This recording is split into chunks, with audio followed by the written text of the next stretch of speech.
Alright folks, I'm back doing actual game reviews for this time. I'm not going to really try and cover anything recent or anything like that. I just wanted to take a time to go through one of my personal favorite series in chronological order, and I just figured have fun with this one. And since God of War 3 is getting a remastering on PS4 pretty soon, I thought, heck, why not cover the entire saga in chronological order? Unfortunately, that means we have to tackle the weakest link in the series pretty much to date. But hey, once we get through this, it's all up from here.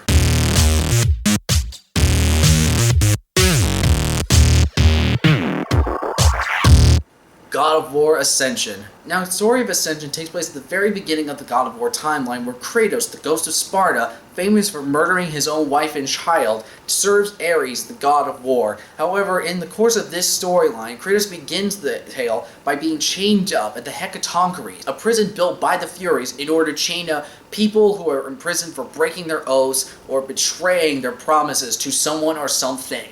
And Kratos is here because he is trying to break free of the bond between him and the god of war he serves, Ares. And to be perfectly honest, that's about as much as I can salvage out of this plot, because to be perfectly honest, there's really not a whole lot I can say about this plot that makes it, one, either interesting or really that consequential to the rest of the series, but I'll get to that in a moment. But let's talk about gameplay.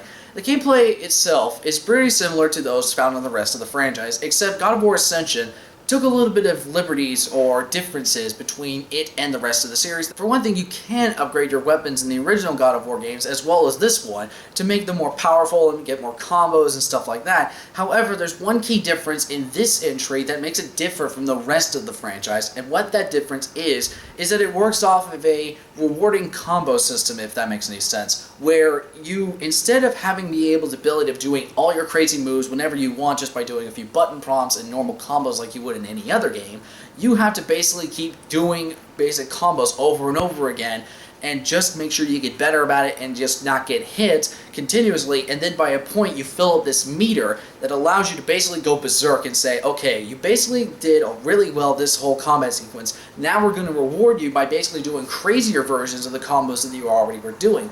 Cool idea with the reward system. Unfortunately, that's a little bit, how do I put this, unnecessary in terms of creating another means to limit the player by making them not be able to do any of the combos that they want to once they've upgraded their weapons. And that's another limiting factor about this game, is that really there's no other major weapon outside of the Blades of Chaos. Now, to be fair, I can understand most players just wanting to stick either to the Blades of Chaos, the Blades of Athena, or the Blades of Exile when playing the God of War games, because those two are the most iconic weapons of the series, and they're ones that are a lot of fun to use and have the most potential when it comes to dealing damage.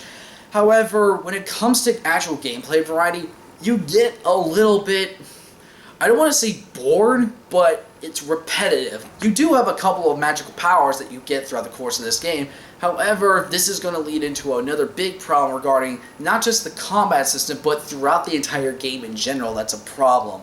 And that is, there's a lot of elements in Ascension which by themselves are not bad on a concept level, in terms of saying, hey, we want to give people a player focus on the Blades of Chaos because that's a favorite weapon amongst players. Fair enough, that's true. We also want to give them a lot of magical powers like they've had in the rest of the series. Okay, not a bad idea again. And we also want to have a lot of set pieces, really cool set pieces like there are in the other games. Again, not a bad idea. But the big problem with this is that almost every single major set piece or every weapon that you acquire is either derivative of or a blatant ripoff of another better weapon from the previous entries in the series, or in this case, future entry in the series, in the timeline.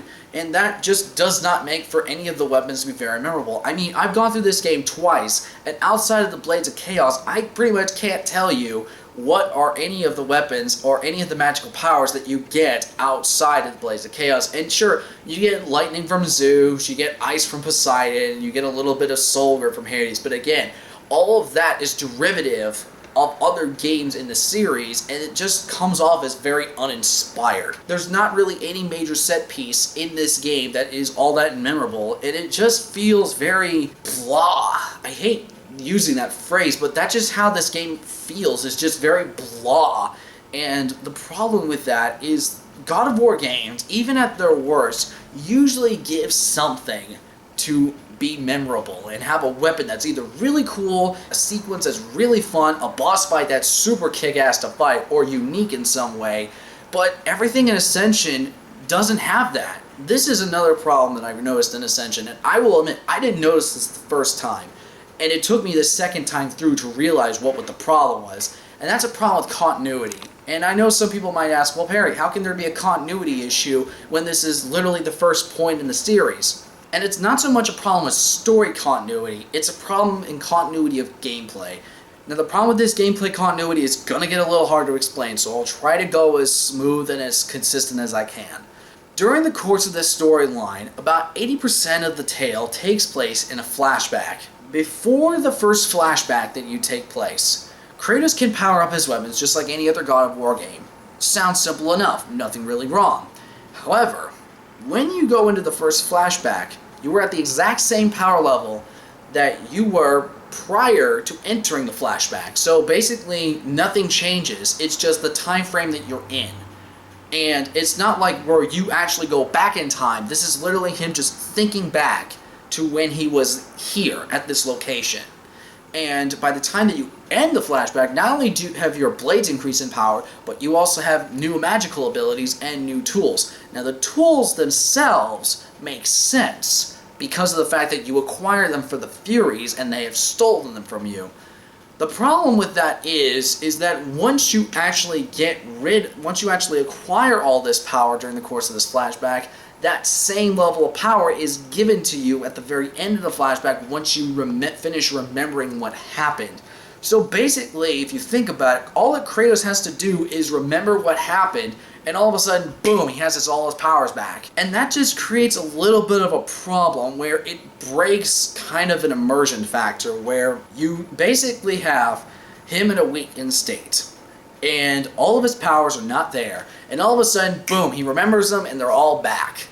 And that makes no sense. Now, I understand it would break the flow of gameplay if he just went from, oh, you can power up a little bit, now you're at a weakened state again, power up again to where you were before that. I understand that.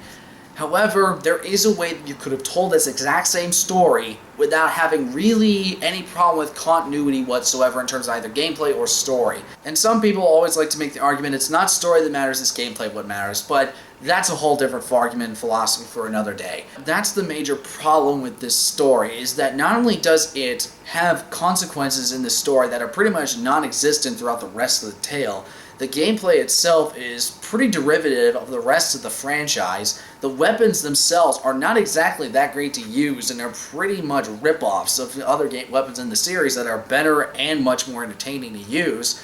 And on top of that, there's pretty much no reason to play this entry in the franchise. The best I can say for this is that with God of War Ascension, there are some, not many, but there are some moments in this storyline where Kratos actually has a decent character to him.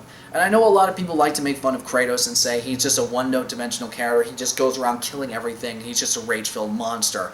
To some degree, yes, that is true. He is very rage-filled, he is very vengeful, but to really think about it, he's not that bad. The guy's been screwed over by the gods by the time we ended to see the story multiple times over because he just wants to be able to be forgiven of his past, of what he's done. And that's not an unreasonable demand. That's really all that he wants, and just to have his family back, or at the very least, be forgiven.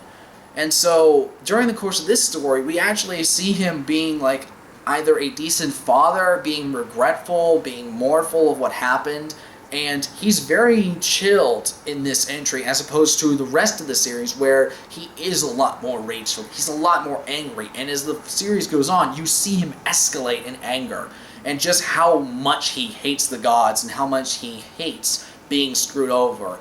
And so that's probably the best thing I can say regarding this entry in the franchise. If I'm going to be perfectly honest, people, as much as I love the God of War series and I have a lot of fun with it because I'm a mythology nut and I love seeing stories like this, if you were going to ever play the God of War series, I would suggest maybe skipping this one. Unless you're a hardcore God of War fan and you want to know every detail about this story of how everything happened, of why Kratos got to the point where he is, and you want to see the absolute earliest point in the timeline, then sure, go ahead and play this entry. You won't find it insufferable. It's just not great. It's not worth really sinking the money into, and you could pretty much just skip this entry entirely. So at best or worst, I could say, God of War Ascension is a fun but flawed game. It's not terrible by any stretch, it's just not that good. And when you compare it to the rest of the series, it's just very blah. I really don't want to use that word again, but it's just blah. So there you go, folks. That is my review of God of War Ascension. I hope you enjoyed it and found it informative if you want to check out this series. And stay tuned pretty soon in the coming days for my review of God of War Chains of Olympus. Now that one's going to get fun. Anyways, folks, I'm Perry the One-Armed Legend. I will see you later.